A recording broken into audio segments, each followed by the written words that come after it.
Hi friends, welcome to Vidyadhan DG GK GS.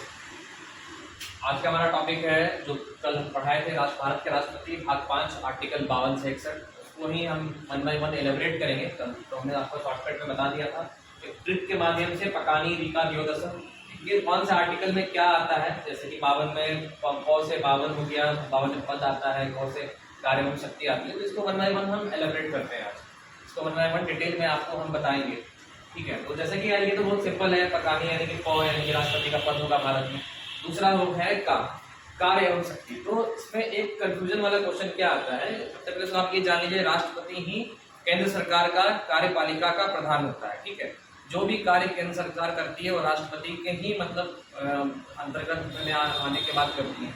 लेकिन इसमें एक क्वेश्चन आएगा कि कार्यपालिका का वास्तविक प्रधान कौन होता है। तो जब एग्जाम में वास्तविक शब्द जुड़ जाए, जब एग्जाम में क्वेश्चन ऐसे करके दे कि कार्यपालिका का वास्तविक प्रधान कौन होता है, तो वो होते हैं प्रधानमंत्री। जो भी भारत के प्रधानमंत्री होते हैं भारत में, कार्यपालिका के वास्तविक प्रधान वही होते हैं। लेकिन सिर्फ क्वेश्चन आए कार्यपालिका का प्रधान कौन होता है, तो वो राष्ट्रपति होते हैं। क्योंकि आप देख सकते हैं कोई भी काम होता है तो राष्ट्रपति के ही परमिशन से होता है, भले ही राष्ट्रपति का इस देश में चले या ना चले, लेकिन सारा काम राष्ट्रपति के ही अंतर्गत आता है। चाहे कोई बिल हो या फिर कुछ भी हो। इवन कि प्राइम मिनिस्टर का जो रिक्रूटमेंट होता है, जो प्रधानमंत्री को शपथ दिलवाते हैं, राष्ट्रपति दिलवाते हैं, तो कार्यपालिका का प्रधान राष्ट्रपति को ही माना जाता है। लेकिन कोई भी डिसीजन जो होता है वो प्रधानमंत्री लेते हैं, इसलिए कार्यपालिका का वास्तविक प्रधान जो होता है वो प्रधानमंत्री को माना जाता है। ठीक है, मुझे लगता है ये किया हो क्लियर हो गया होगा। ठीक है, और भी बहुत सारी कार्य हो सकती है राष्ट्रपति की, जो हम इसके बाद के आर्टिकल में देखेंगे। पहले अभी हमें नहीं देखेंगे। अब आते हैं आर्टिकल 54 54 यानी कि निर्वाचन। तो राष्ट्रपति का जो निर्वाचन होता है, सबसे पहले तो निर्वाचन आयोग उसमें शामिल होता है, इलेक्शन कमीशन ऑफ इंडिया, जो कि राष्ट्रपति का चुनाव करवाते हैं। दूसरा कि इसके चुनाव में निर्वाचक मंडल होते हैं। तो निर्वाचक मंडल में कौन कौन लोग होते हैं? निर्वाचक मंडल में होते हैं विधानसभा के वैसे मेंबर जो कि निर्वाचित होकर के आए हैं, जो कि पब्लिक के द्वारा वोटिंग से चुना के आए हैं। राज्यसभा के वैसे मेंबर जो चुनाव से आए हैं, और लोकसभा के वैसे मेंबर जो निर्वाचित होकर आए हैं, यानी कि पब्लिक के द्वारा वोटिंग होकर आए हैं। मैं निर्वाचित वर्ड इसलिए यूज कर रहा हूँ क्योंकि लोकसभा, राज्यसभा, विधानसभा में, राज्यसभा और लोकसभा में राष्ट्रपति के द्वारा, विधानसभा में राज्यपाल के द्वारा कुछ सदस्यों का मनोनयन भी होता है, जिन्हें कि राज्यपाल मनोनीत करते हैं और यहाँ पे राष्ट्रपति मनोनीत करते हैं किसी फील्ड में अच्छे योगदान देने के लिए। तो उनको वोटिंग करने का अधिकार नहीं होता, इसलिए यहाँ पे सिर्फ निर्वाचित मेंबर ही जो होंगे, लोकसभा के, राज्यसभा के, विधानसभा के, और दिल्ली और पुडुचेरी के विधानसभा के, क्योंकि 2 यूनियन टेरिटरी दिल्ली और पुडुचेरी में भी विधानसभा है। तो दिल्ली और पुडुचेरी में जो निर्वाचित मेंबर होंगे उनको भी वोटिंग का राइट होगा। ठीक है, ये जो चुनाव होता है ये अप्रत्यक्ष होता है। अप्रत्यक्ष का मतलब हुआ कि जनता इनडायरेक्ट रूप से वोटिंग करती है। इनडायरेक्ट रूप से वोटिंग करने का मतलब ये होता है कि हम विधायक को या सांसद को चुन के भेजते हैं। विधायक या सांसद जो होते हैं वो राष्ट्रपति के चुनाव में वोटिंग करते हैं, यानी कि वोटिंग पब्लिक ही करती है लेकिन इनडायरेक्ट वे में करती है। ठीक है, तो ये हो गया आपके निर्वाचक मंडल। और राष्ट्रपति का निर्वाचन में कौन कौन से लोग शामिल होते हैं? लोकसभा, राज्यसभा, विधानसभा। और चूंकि विधान परिषद हर राज्य में नहीं है, इसलिए विधान परिषद के मेंबर को वोटिंग करने का राइट राष्ट्रपति के चुनाव में नहीं होता है। ठीक है, निर्वाचित मेंबर जितने भी हैं वो चुनाव में भाग लेते हैं। अब आते हैं हम आर्टिकल 55। आर्टिकल 55 कहता है री का मतलब हो गया कि रीति। राष्ट्रपति के चुनाव की रीति क्या होती है? रीति मतलब कि क्या उसका ये होता है, मतलब प्रोसेस क्या होता है। ठीक है, तो सबसे पहले तो आप ये जान लीजिए कि राष्ट्रपति के चुनाव में जो चुनाव की जो रीति होती है वो होती है समान अनुपातिक। अब समान अनुपातिक का मतलब क्या होगा? मतलब प्रॉपर रेशियो में। अब कैसे देखिए, हमारे देश में कुल मिला के संघ और राज्य मिला के 776 MP हैं, और जितने MLA हैं वो 4120 4120। तो अब आप सोचिए कि अगर वोट वैल्यू को हम सेम नहीं करेंगे तो विधायकों का मत का वैल्यू अधिक हो जाएगा, सांसद का मत। तो ऐसे में क्या होगा, जिस राज्य में ज्यादा विधायक होंगे उसका वेटेज जो है बढ़ जाएगा। तो ऐसा ना हो, सभी राज्यों को बराबर मौका मिले, इसलिए समान अनुपातिक पद्धति से राष्ट्रपति का चुनाव होता है। तो इसके लिए हर विधायक के वोट का एक वैल्यू निकाला गया है और हर सांसद के वोट का एक वैल्यू निकाला गया है। तो आप देख सकते हैं कि एक विधायक का जो मत होता है, यानी कि एक विधायक का जो वोट का वैल्यू होता है, वो उस राज्य की कुल जनसंख्या अपॉन में, यानी कि बट्टे में नंबर ऑफ MLA, यानी उस राज्य के कुल विधायक इंटू 1/1000। ये जो भी आपको आंकड़ा आएगा, जैसे बिहार का आप ले सकते हैं 10 करोड़ मान लीजिए यहाँ की जनसंख्या है, 10 करोड़ अपॉन में 243, चूंकि यहाँ विधानसभा में संख्या जो है वो 243 इंटू 1/1000। तो ये जो भी वैल्यू आएगा आप देख सकते हैं, आप यूपी का भी निकाल लीजिए 20 करोड़, और जो भी यहाँ पे एमएलए है सभी राज्यों का अप्रॉक्स लगभग सेम आता है। ठीक है, इससे राज्यों के बीच में जो होता है कि मतलब वोट का जो बंटवारा होता है वो लगभग बराबर होता है। किसी राज्य को ये नहीं लगे कि उसका वोट वैल्यू कम है और उसका अधिक है। ठीक है, दूसरा क्या होता है, अब एक सांसद का मत क्या होता है, तो एक सांसद का मत का वैल्यू होता है टोटल एमएलए का वोट वैल्यू, यानी जितने भी एमएलए का वोट वैल्यू निकला पूरे इंडिया से अपॉन में निर्वाचित सांसदों की संख्या। बस इसमें कुछ भी आपको और कुछ नहीं करना, निर्वाचित सांसदों की संख्या, तो जितने सदस्य निर्वाचित होते हैं 543 वो यहाँ पे आप कर देना है। तो ये एक वोट वैल्यू निकलता है, इसके बाद वोटिंग होता है। ठीक है, दूसरा इसके रीति में तो मैंने आपको ये बताया कि समान अनुपातिक होता है, मतलब सांसद और विधायक का वोट को अलग अलग निकाला जाता है, कोशिश किया जाता है कि सभी विधायकों का वोट जो है लगभग बराबर निकले, उसके लिए फॉर्मूला यूज किया जाता है। सांसद के वोट के लिए वाला फॉर्मूला यूज किया जाता है, जैसे मैंने आपको बता दिया। ठीक है, अब तीसरा क्या होता है कि इसका जो रीति में एक और क्या होता है कि सिंगल ट्रांसफरेबल प्रेफरेबल, मतलब इसका मतलब ये हुआ कि हर एक मेंबर को जो वोटिंग में शामिल हुए हैं, चाहे वो सांसद हो कि विधायक हो, उनको हर कैंडिडेट को प्रेफरेंस वाइज चुनना है।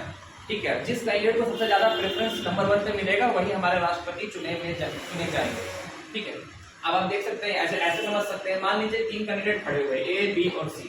ठीक है, और सपोज एग्जांपल के तौर पे मैं आपको बता रहा हूँ, मान लीजिए 6 लोगों ने वोटिंग किया। ठीक है, तो पहला व्यक्ति आया, वो बोला कि 1 नंबर पे मैं दूंगा, मतलब मेरे लिए पहला प्रेफरेंस ए है और दूसरा प्रेफरेंस बी है, तीसरा प्रेफरेंस सी है। यानी मैं चाहता हूँ पहले राष्ट्रपति बने तो ए बने, ये ए ना बने तो बी बने, बी ना बने तो सी बने। ठीक है, दूसरा व्यक्ति आया, वो बोला नहीं, मैं चाहता हूँ कि अगर पहले बने तो बी बने, बी ना बने तो फिर ए बने, फिर ए ना बने तो सी बने। ऐसे कर करके सभी लोगों ने अपना प्रेफरेंस दिया। तो जब काउंटिंग होगी तो ये देखा जाएगा कितने लोगों को 1 नंबर मिला है।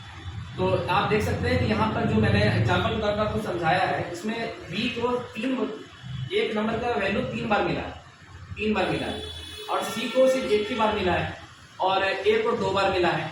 यानी कि सबसे ज्यादा वैल्यू जो 1 नंबर पे लोगों ने प्रेफरेंस किया वो बी को किया है। तो चुनाव में बी की जीत हो जाएगी और बी हमारे राष्ट्रपति जो है बन जाएंगे। लेकिन अगर मान लीजिए कभी ऐसा हो कि 2 लोगों को बराबर 1 नंबर हो, तो फिर दूसरे दौर की मतगणना चलेगी, उसमें भी देखा जाएगा किसको ज्यादा 2 नंबर मिला है।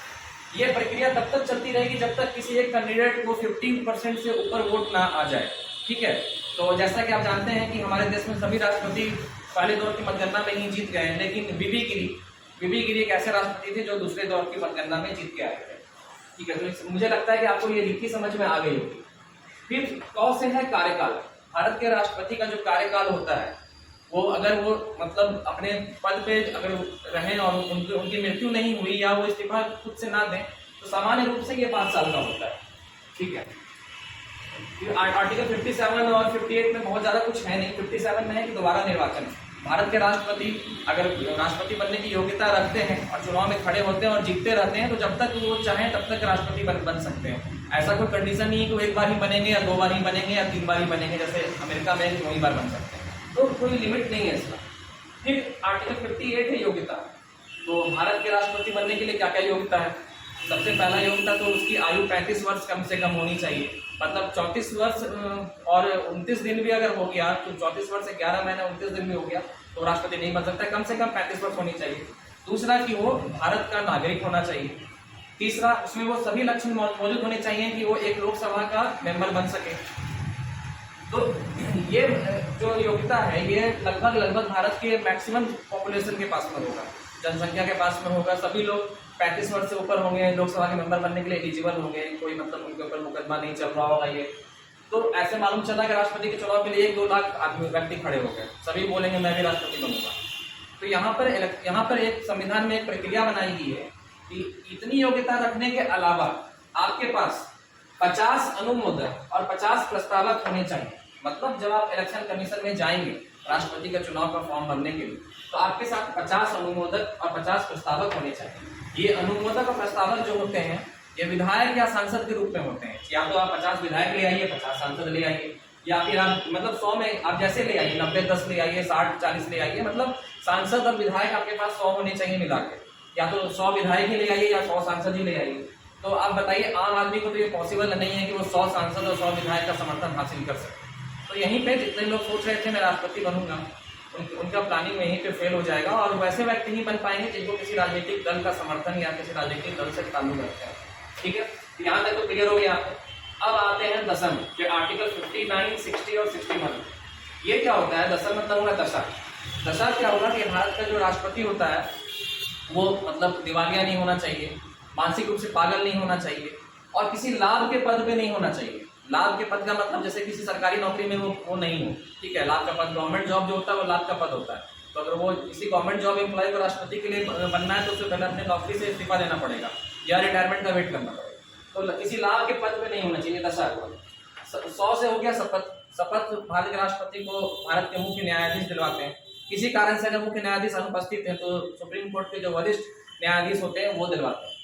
और सबसे अंतिम में है महाभियोग। महाभियोग का मतलब होता है राष्ट्रपति की पट्टी को मतलब हटा देना। अगर भारत के राष्ट्रपति 5 साल के लिए चुने गए और मनोनुकूल काम नहीं कर रहे हैं, किसी विरोधी राष्ट्र के दबाव में आकर के उस और सारे राष्ट्र के फैसलों को रोक रहे हैं, तो वैसे कंडीशन में राष्ट्रपति को मतलब हटाया भी जा सकता है। इसके लिए जो प्रक्रिया होगी वो संसद में होती है और इसकी प्रक्रिया काफी लंबी होती है, लेकिन ये इसको जिक्र आर्टिकल 61 में किया गया है। ठीक है, तो ये आपको भारत के राष्ट्रपति का मतलब छोटा सा मॉड्यूल था जो मैंने कंप्लीट कर दिया। और राष्ट्रपति के बारे में भी और भी जानकारी मिलेगी आपको, कार्य शक्ति से रिलेटेड और बहुत सारी शक्तियाँ होती हैं जो हम नेक्स्ट क्लास में करेंगे। तब तक के लिए थैंक यू।